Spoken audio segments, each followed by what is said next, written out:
Welcome guys, I'm back with another Life is Strange True Colors video. I've been making quite a lot of these lately, but I guess that's good. That means that we're having a lot of fun and we'll continue to have fun until like September when the game's out. That came over wrong. I don't mean that the game sucks. I mean that we'll be discussing it until it comes out and then we'll be discussing the game itself when it's out. Ah, Jesus. Let's start again. Welcome guys, we are discussing Life is Strange True Colors again. Yesterday Life is Strange revealed a opening scene, which is such a big deal. I think opening scene is very crucial to every single game. Some tend to be very dramatic, like for example The Last of Us. Some tend to be more mellow. In terms of Life is Strange, I have noticed that Dontnod tends to make opening scenes more events oriented, whereas Deck 9 tends to make opening scenes more person oriented, which is pretty nice. If you have a look at the Life is Strange opening scene, that's obviously a tornado, very dramatic impact. There's Max, you don't know what's going on. She's waking up in Jefferson's class and you're like, whoa, what the hell? Yeah. And then when you have a look at Life is Strange 2, first scene that they actually also released was Officer Mathew is in a car from the police camera perspective when he drives right in front of Sean's house. Then the car is hit by whatever, by a force. Then we continue with Sean's life. Music enters, I think it was Metronomy, so pretty cool too. That's the way Dontnod started their games. Then Deck 9. If you have a look at Before the Storm, the very first scene was Chloe jumping off the train tracks because there was a train coming, so they didn't really focus on the events but rather a person. Now in case of Life is Strange True Colors, which is also developed by Deck 9, they introduced the very first gameplay and we could have a look at Alex. She's such a lovely girl. Yeah, let's have a look at that. So, Alex, the day's finally here. You've been at the Helping Hands group home for 8 years. We've been through a lot in that time. We have. And now you're finally leaving to live with your brother. My brother Gabe. It says here he lives in Haven Springs, Colorado. Is that correct?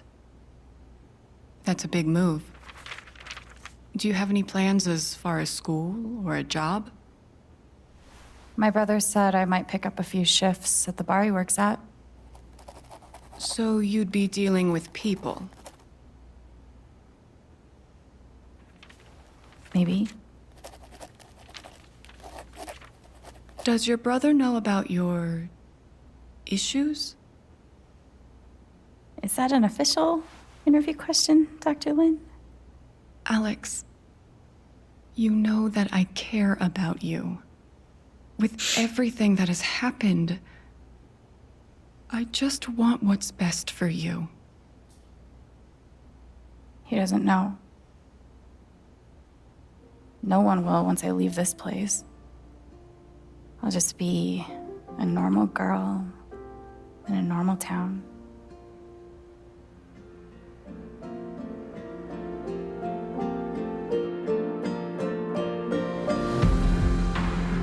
So that's that. This is what they showed us, and I'm so hyped about that game. It looks amazing. Alex looks amazing. Alex looks like a totally relatable character, someone who's vulnerable and sensitive, intriguing. I mean, they're going again for the whole what happened plot and mystery and such, just like the first game, which could be a good thing. It certainly worked in terms of the first game. I love the animations. Like if you have a look at Alex, she's just constantly moving. You can tell that she's not quite comfortable. It looks really beautiful and it's just a pleasure to look at. We find out that she spent 8 years in a facility, Helping Hands facility, and it seems like the person that she's talking to, her caretaker or person that's working in that facility, they seem to know about Alex's powers. Unlike the other games, the other like Life is Strange games, her powers were not triggered by events, by, for example, Gabe's death. So in the previous game, all the powers were triggered or seemed to be triggered by emotions, and in terms of this game, she just has it already. I don't know if the lady that she's talking to knows that she actually has the power. I don't know if it's something that she could show to other people to prove it, like Daniel could easily lift something up. He could lift himself up and like take out of the game. I'm sorry, I know some of you liked him. Yeah, so Daniel could pick up objects, and then obviously Max was able to prove to Chloe that she had powers too in the diner scene. Now, I'm not certain if Alex can prove to other people that she has powers so that the caretaker would actually know, but I think she can because her powers seem to be quite visible in the trailer. I think a lot of stuff was moving around, so I think it is possible for her to show. So maybe the lady actually knows she has powers. Maybe she thinks that that's some sort of a mental disorder. I'm not certain. Like, I don't think it's an X-Men type of a facility because then we could like throw in Max in there and Daniel, possibly Rachel if she was alive, just have them train or something. But that's not what the Life is Strange games are about. Yeah, we found out that she's in there. We find out that she's leaving it, which could mean that she's 18. I don't know. I think we knew her age, but I just forget things so easily. Then she's gonna move to Haven Springs and stay with her brother Gabe, and then her brother will die. Steph will be there, and that guy Ryan. Game will be very much music oriented. It's pretty cool because Life is Strange games were always about music. Maybe Life is Strange 2 less. That's actually something that was missing from the game, and not that many licensed tracks, but I think it will change in Life is Strange True Colors because Deck 9 is really good in terms of listening to us, the fandom, or delivering what we want. And mostly what the gays wanted was a gay relationship. There's an option too. That's an option, and that's pretty cool that you can go for either Ryan or Steph. It's also really cool that Alex is Asian. It's another form of representation, and I'm all for representation in games or movies. I love that. I think it helps so many people out. I think it helps minorities out. When you see someone that represents yourself in the game, it's really important because I know for a fact that it helps.